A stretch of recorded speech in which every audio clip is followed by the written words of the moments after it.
So for these direct oval capital letters, I'm going to be using the 5mm guide sheet and a pencil to sketch out the letter form, but I'm going to be using the guide sheet without the embedded ovals. So we're going to begin with letter O. So letter O is going to be 3 units high and 2.5 units wide. Okay, so generally it will be something like about here. We're going to start at the second ascender line. Okay, and we want to touch this line here, and we're going to bring it over at about half. So it's going to be 2.5 units wide, and we're going to make a left curve, come back around, and then touch this slant line right here. Okay, so left curve, come down, up and around, and then make another left curve here. Okay, so we're adding a shade a little bit on the outside of this left curve. Okay, this particular direct oval here is 2 units wide. Okay, so this is 2, but the entire width of this letter is going to be 2.5 units wide. Okay, so let me mark it off here. So here it's going to be 2. Okay, 2.5 units wide. It's going to be 3 units high. Okay, and this inner oval here is going to be 2. So from here to here is 2, and then it should be parallel to one another. It's going to be on the same curvature. So the spacing between the first and the second left curve here should be similar throughout. Okay, you shouldn't be coming together or going too far apart, but try to maintain even spacing throughout. And then the shade is going to be right about here. Okay, so let's do it again with the pencil before we ink it. Okay, so if I start here, I'm envisioning this is going to be 1.5 wide, and then I have to bring it back here, okay, to this point. Okay, so we're going to add a shade, left curve, come up, and then add another left curve to finish. Okay, and then the shade will be here, and we're going to transition from thin to thick, and then right when you pass the waistline, you're going to transition to a thin again. Okay, so here at the second ascender line, I'm envisioning this place right here. We're going to go from thin to thick to thin, come back around, and then add another left curve. Okay, let's do it again. So here we have a left curve, add pressure, release pressure, come back up, and around. Okay, so this inside direct oval stroke is going to be 2 units wide. I'm maintaining the eye here, the spacing. I'm adding a shade around here, so make sure you have a nice thin to thick to thin. Probably add more of a shade up here. Okay, and then the inner left curve is going to be a hairline stroke. Okay, so the total width is about 2.5. The height is going to be at 3. So if we were to write a word here, because it ends above the baseline, you can just go right into your next lowercase letter, and I like to enter it below the baseline. So if you were to write ocean, E,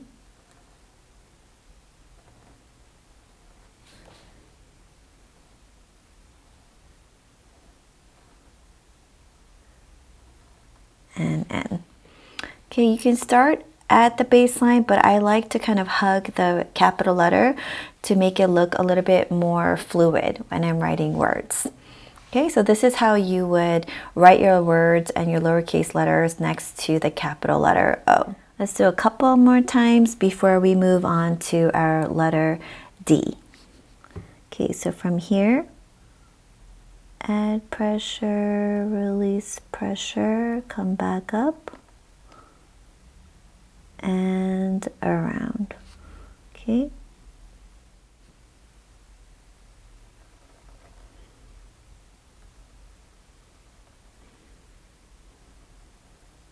Okay, this is better. This one was a little bit more flatter here on the top. Okay, so this one I made sure to maintain that nice oval shape throughout. Okay, so let's move on to letter D. So for letter D, this will also be 2.5 units wide in terms of the upper part of the letter. So we're going to begin between these two slant lines. So from here, we're going to be making a compound curve stroke. So from within, and then we're going to add a pressure here. Right along here, we're adding a pressure, and we're adding a loop, which is the loop height is going to be at about 3/4 of a unit high. And then this part is going to come back down, and then we're going to come back up. So, and we're going to be making that direct oval shape that is 2 units wide. So again, this is that direct oval that we practiced before, okay? And this direct oval shape here, this inside of this D is going to be 2 units wide, including this part, this beginning stroke is going to be 2.5 units, but the entire width from the loop here to this side is going to be 3 units wide. Okay, so begin at about 2.5 units high, this beginning point. So again, go between the slant lines, and we're going to begin right here. We're going to do a slight curve, add pressure, make sure it's about 3/4 of a unit high. Come around, make your direct oval shape, and then make your finish with your left curve. So the shade here again is going to be below, between your baseline and your waistline, okay, and then the rest is going to be a hairline stroke. Okay, as an alternative, you can add a shade to this part of your direct oval. Okay, so if you want to make your letter a little bit more weighted, I'll show you guys both. You can just, the standard is just to add a shade here, but you can also add a shade up here. Okay, so let's do it with our ink. So I'm coming here between my 2 slant lines.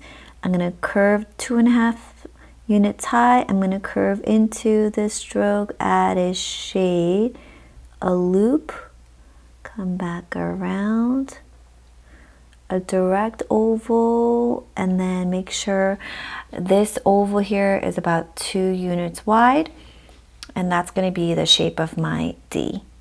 Okay, so it really helps visually to have these marker points. Okay, I like to make sure my lines are touching these points. So after you make the curve here, I'm looking at this point, making sure that that touches there. And when I come up here, I want to touch the middle of my stroke here, and then make sure to touch my second ascender line, and then make sure to touch this inner line, because this is going to be 2 units wide.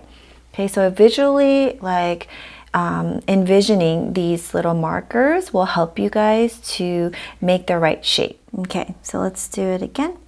So compound curve, curve in, add pressure release, 3/4 of a unit high, direct oval, and this time I'm going to add a shade here to show you guys what that looks like. Okay, so this is without a shade. This one you're going to add a shade as you come around here. We're going to do a thin to thick, and then lighten up as you finish. So when you're connecting and writing out a word here, same thing. Because this ends above the baseline, you are just going to go right into your lowercase letter. And for me personally, I like to start at below the baseline. So if I wanted to write the word dear, that's how I would write it. Okay, so 2 ways. You can leave it all hairline here at the direct oval and just add a shade at the bottom, or try practicing with both. Okay, you can add a slight shade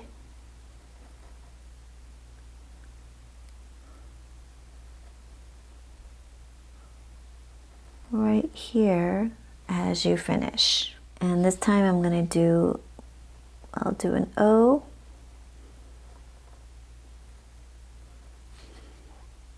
N, and E. Done. Okay, so let me make this markers here. Okay, so this is going to be 2 units wide. Okay, Okay, this entire width of this letter is going to be 3. Okay, this part right here is going to be half a unit space. So from this beginning point to this point right here is going to be 2.5. Okay, so it really helps to use these slant lines to know where to start and where to finish. Okay, let's move on to our next letter, which is the letter C. So the entire width for this particular letter is also going to be 2.5 units wide. Okay, we're going to start here, okay, at the third slant line. So from here, we're going to make a oval shape up to your waistline here.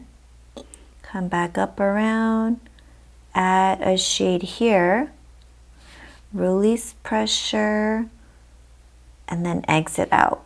Okay, so the exit point should be at about half. Okay, so again, you're going to start a little bit below the second ascender line. We're going to make a loop here, and the loop is going to be stopping at that waistline. Come back around, add a shade here, okay, and then come up. Okay, so now we're going to ink it with our pen. Okay, so here, I'm going to start here, a little bit below the second ascender line. We're going to make a loop, come around, add shade, and then come up. Okay, let's do that again. So loop, come up, add shade, and then finish. So I would say that the width of this loop here is at about half. Okay, and then the height of this loop is about 1.5. And there are variations to this. Some people like to make this loop a little bit smaller. Some people like to make it a little bit bigger. But the general shape of this particular letter, you just want to be mindful that it is 2.5 units wide. And it is that you see that direct oval shape that we practice in our basic principal stroke. Okay, you can also add a slight shade to this beginning part here. So maybe something like this, add a shade, come up. So if you want to have your uppercase letters be a little bit more heavier in weight, you can always add a little bit of a shade to the entrance loop. Okay, but I like to make sure that the primary shade is going to be on this left curve right here. So make sure that this inner loop is not going to be thicker than this outer stroke. Okay, so let's write a word. Okay, so we have, I'm going to do one without the shade. Okay, so from here, we're going to just go right into our next letter. Okay, so if I were to do car, it would be something like that. And let me try one with a little bit of shade in the beginning.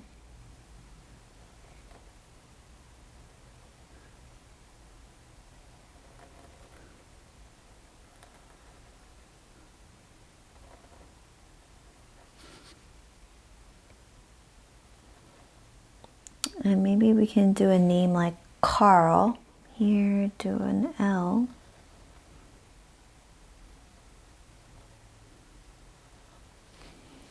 And finish the word like that. So with this capital letter, it's really easy to go into the next lowercase letter because you're coming from your baseline. So whatever letter is next, you go right into the entrance stroke for the next letter. So to recap this letter, the entire width of this letter is going to be at 2.5 units wide. Okay.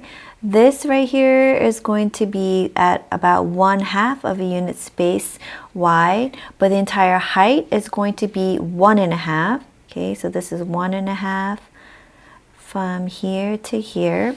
Okay, and then the height for this letter is going to be at 3 units high. As an alternative, you can always add a little bit of shade here at the beginning loop, or you can leave it hairline. Moving on to letter E, this letter is going to be 2 units wide and 3 units high. And we're going to begin just slightly to the right of this slant line.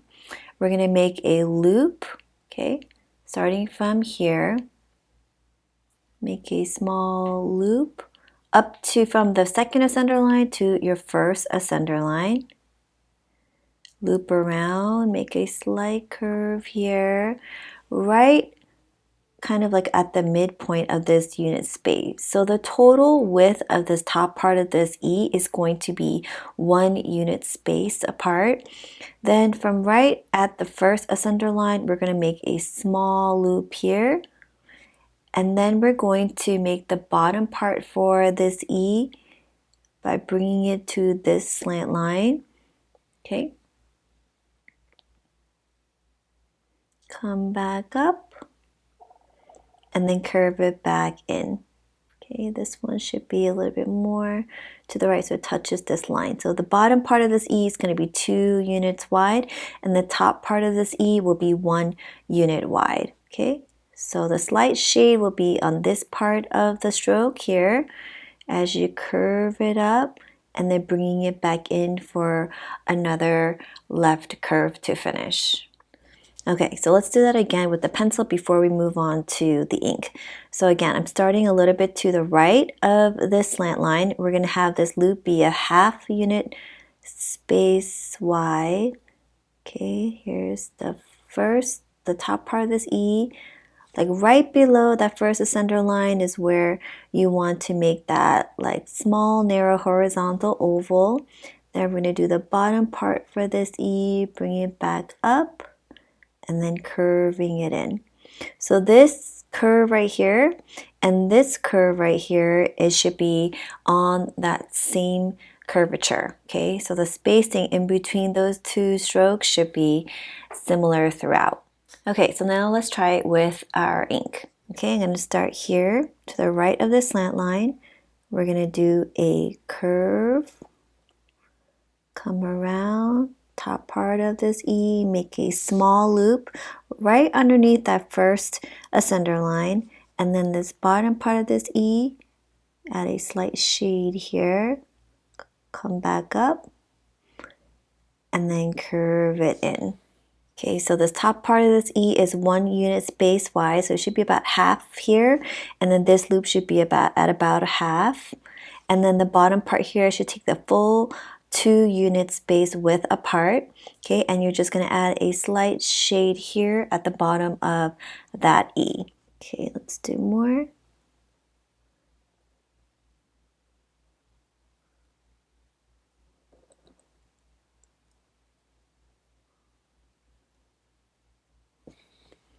Okay, like that. Let's move it over here. So top loop, top part of that E at about half, and then we're going to go right into the bottom and then curve it in. Okay, I'm looking for the nice spacing here.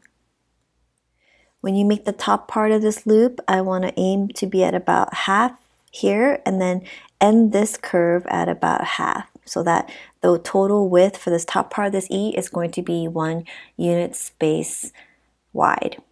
So some common errors could be if we make the top part, if we make this bottom loop too big, and also the top of this E.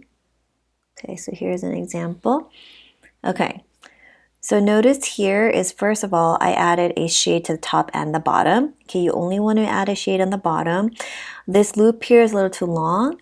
And also the top part of this E, I went a little more than 1 unit space high. Okay, so you just want to tuck in that horizontal loop right below that first ascender line because the bottom part of this E, it should be 2 units high, double the height of the top part of the E. Okay, so just be mindful of those proportions as you practice this letter.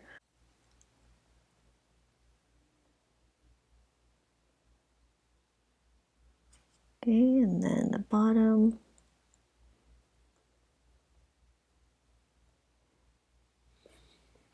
So what happens if we try to write a word that starts with a capital letter E? This is another example of how the finish of this E, it ends above the baseline. And so with your lowercase letter, whatever letter comes next, you're just going to go right into it. So if I were to write east, okay, again, I personally like to start underneath the baseline. Okay, here is my A, T, and then we can do a crossbar here with a wavy line, like that. So with this capital letter, it won't connect to the lowercase letter, but it will be separate. So whatever letter is next, you just want to start it right next to it. But again, like if possible, I do like to kind of hug it underneath the capital letter below the baseline to kind of make it more cohesive. Let's do one more name for this letter. We'll do the name Ethan. Here's my top loop.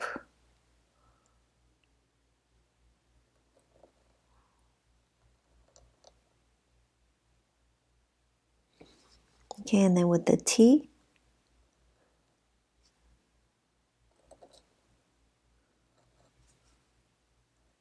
Oops. I'm so used to flourishing, but you want to continue the loop here.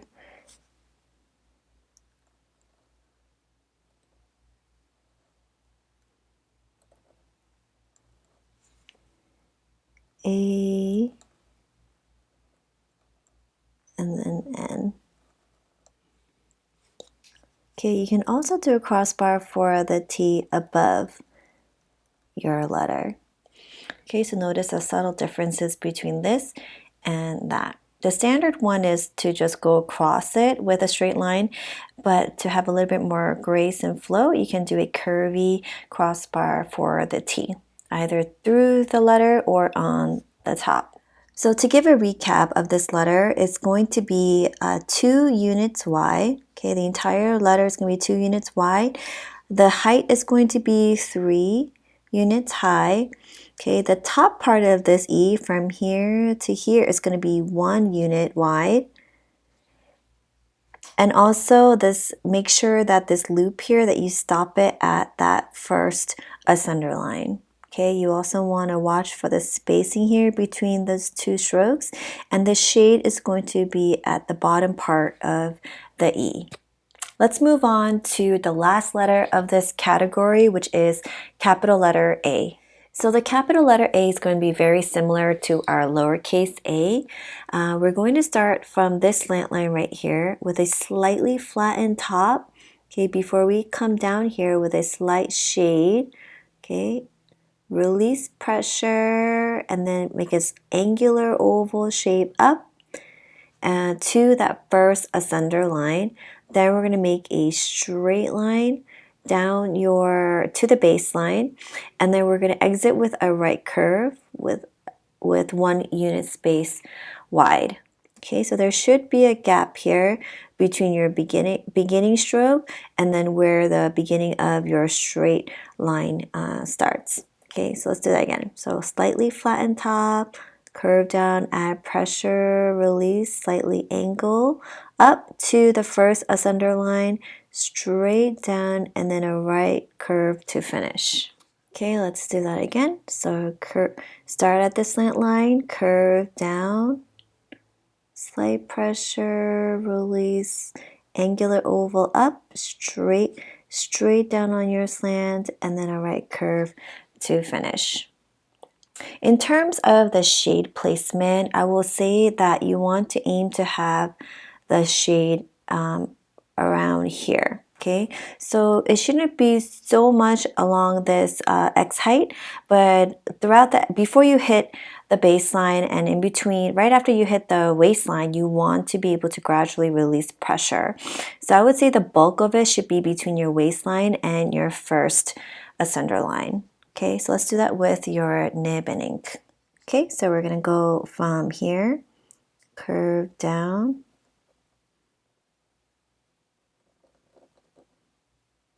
angle up, straight line down, and finish with your right curve up.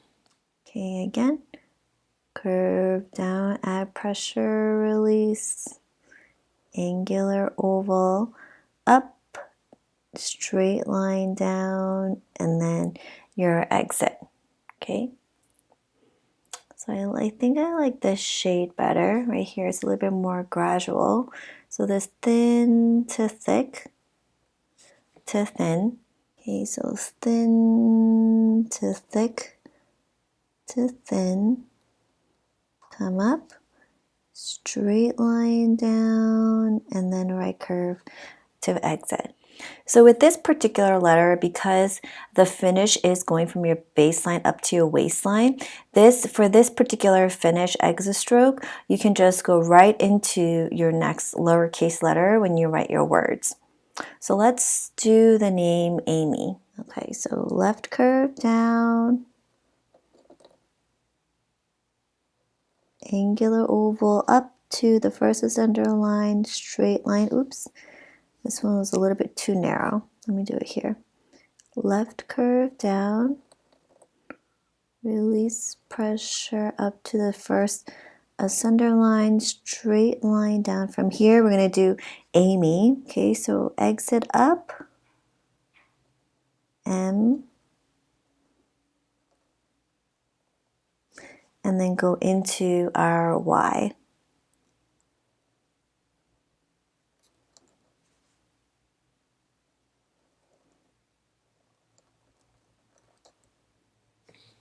Okay, so notice that the downstroke for this A, when I'm connecting it to the lowercase letter, and the downstroke for this M, I'm trying to keep it a little bit more spaced apart with like that, a little bit more than a unit space width apart, okay, from these two downstrokes.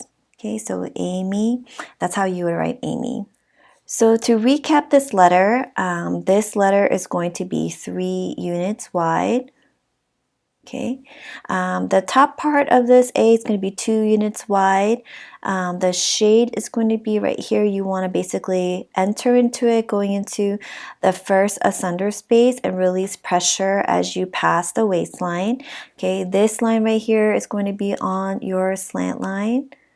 Okay, and this will be a nice right curve to finish. And it's a little bit hard to see, but I do like to have a little bit of a flatness on the top here before I come down for this letter, okay? So try not to make it just go straight down like this way, okay? But you're gonna have a little bit more of a flattened top as you round down for that left curve. So with all of these letters like O, D, C, E and A, we are practicing that direct oval movement. Okay, all of these strokes are going to be going in the counterclockwise direction. We're going to be mindful of the slant, the shade placement, and also the proportion of the letter form. Now let's move on to the reverse oval letters.